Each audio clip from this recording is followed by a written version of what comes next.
If anybody asked me whether I had considered adoption, I would of course say, first of all, yes, I have. I would tell them that Andrew and I considered it very carefully for quite some time.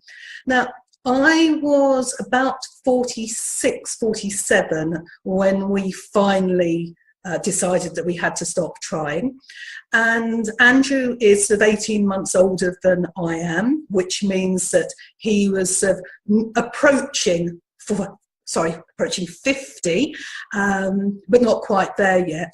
And there are usually guidelines which says things about how old the parents can be, how much older than the child a parent can be.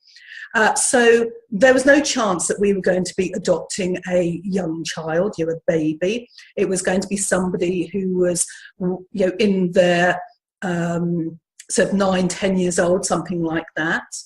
And we had wanted to have a baby. We didn't want to start our parenting experience necessarily with a 9 or a 10-year-old who may well have some sort of severe psychological and emotional issues, even if they didn't have a physical issue. And that was something which concerned us. I'm not going to talk about the physical issues because I want Andrew, my husband, to talk about that, because we were in a particularly unique, I suppose, situation regarding adopting a child with a severe disability. Now, we did talk about adoption with a friend of ours quite extensively, and she had been fostering children for probably about 20 years. So she had an awful lot of experience about fostering and the adoption process, etc.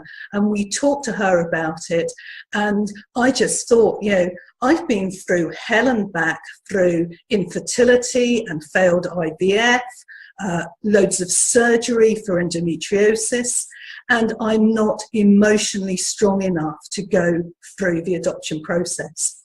And, full credit for anybody who is. I think it's absolutely fantastic.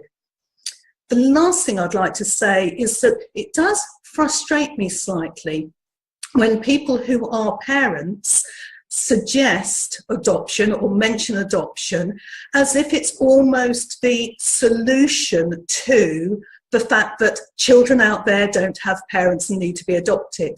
It's almost as if because you haven't been able to have children and you want them, you are the solution to the fact that there are children who need adopting. And it shouldn't be like that. I do know, thankfully, some people who've had biological children who also went on to adopt children as well, which I think is brilliant. But the people who are childless not by choice shouldn't be the solution to orphanages and children in foster care.